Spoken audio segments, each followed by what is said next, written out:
छोटे प्यारे हमारे भाई बहन, चाचा चाची, आप सबों को मेरी ओर से झारखंडी जोहार, जय सरना करती हूँ। और मैं जिला रामगढ़, ग्राम बलकुद्रा से बिलोंग करती हूँ। यह हमारा आवास है बलकुद्रा गांव में। और मैंने अपना वकालत विनोबा भावे विश्वविद्यालय से दिसंबर के लास्ट 2022 में मैंने फाइनल किया और बहुत ही आशीर्वाद रहा हमारा माँ शरणा और शरणा समाज और अपने गांव घर का कि मैंने यह मुकाम हासिल किया। और एजुकेशन के साथ साथ मैंने अपने सोसाइटी को भी जाना। मैंने बचपन से ही अपने फैमिली से ही सर्वप्रथम इन चीज़ों को देखा है, सुना है और मैंने साथ साथ सारी चीज़ों को देखते हुए इस जगह में आज खड़ी हूँ। ज़्यादा नहीं, संजय ठाकुर जी से हमारा जान पहचान 2 सालों के दरमियान में ही हुआ है। और हम लोग अगर यह सौभाग्य प्राप्त हुआ है हम लोगों को, तो यह है प्रार्थना सभा के माध्यम से हम लोग एक दूसरे से तभी मिल सकते हैं जब समाज में उठक बैठक होगा। अन्यथा सभी लोग अपने अपने कुआं की मेंढक की तरह ही हैं। जब कुआं का मेंढक बाहर निकलेगा तभी पता चलेगा कि तालाब भी होते हैं और समुद्र भी होती हैं। तो इसी तरह हमारे समाज में बहुत सारी कुरीतियाँ भी हैं। कुरीतियों को देखते हुए भी चलना है। हमारी रूढ़ी प्रथाएं भी है और समाज से रूबरू होने के लिए, दुनिया के मुकाबले में खड़े होने के लिए सर्वप्रथम हमारे शिक्षा की अति आवश्यकता है, जो हमारे समाज में कहीं ना कहीं बहुत जोरों से नीचे की ओर आती चली जा रही हैं।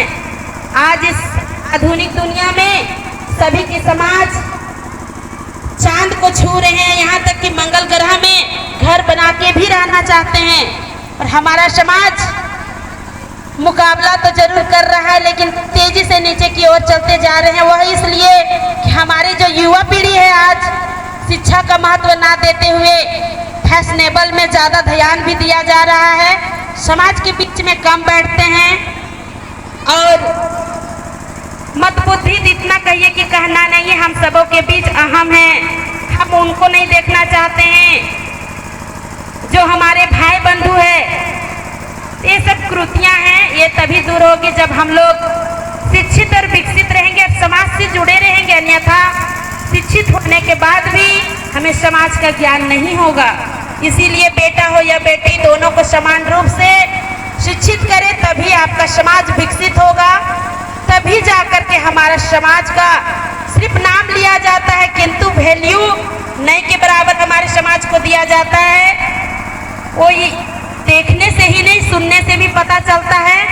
न जाने कितने मंच लगते हैं और कितने आदिवासियों का नाम लिया जाता है सिर्फ नामों में, लेकिन धरातल पर हमारे आदिवासी समाज का कानूनी रूप देखा जाए, धार्मिक रूप देखा जाए, राजनीतिक रूप देखा जाए या फिर स्वतंत्र रूप से भारत देश में आज भी हमारे आदिवासी समाज, इसी स्वतंत्र भारत के अंदर में हमारा आदिवासी समाज कहीं ना कहीं उत्पीड़न है, पीड़ा सह रहा और गुलाम भी है। वो इसलिए कि सुंदर सुंदर कानून में संवैधानिक अधिकारों को आदिवासी समाज के लिए दिया गया है, जल जंगल जमीन, किंतु इसे वानियों में प्रेम से बोला जाता है। इसे धरातल पर उतारने का काम ही नहीं किया गया है। यदि किया गया होता तो आज हम लोग अपने जमीनों से बेघर नहीं हो गए होते। आज हमें बड़े बड़े रैलियां करने की आवश्यकता नहीं होती। सभी अधिकार तो लिखे गए लेकिन संविधान के बंद पन्नों में सिर्फ लिखा गया है। इसे समझने की जरूरत है। हम शिक्षित होंगे, उस अधिकार को जानेंगे, उस पद में बैठेंगे, उस कलम को पकड़ेंगे, तभी जाके वो कलम से हम लोग लिखकर अपने इतिहास को उजागर कर सकते हैं। इतिहास आज भी है और आदिवासी समाज का कल भी था और आगे भी रहेगा, लेकिन इन्हीं कलम के ताकतों से और इसी कुर्सी पे बैठ करके हमारे आदिवासी समाज का दिशा और दिशा हीन हो गया है, क्योंकि कलम की ताकत ने ही हमारे आदिवासी समाज का जो हक अधिकार है इधर से उधर कर दिया गया। इसीलिए हम लोग को समझना है कि हर हाल में उस मुकाम को हासिल करें। अपने बेटा बेटी को पढ़ाइए तो इसलिए पढ़ाइए कि उसे नौकरी ही मिले, ये सोच के ना, उसे शिक्षित बनाइए ताकि वो शिक्षित रहेंगे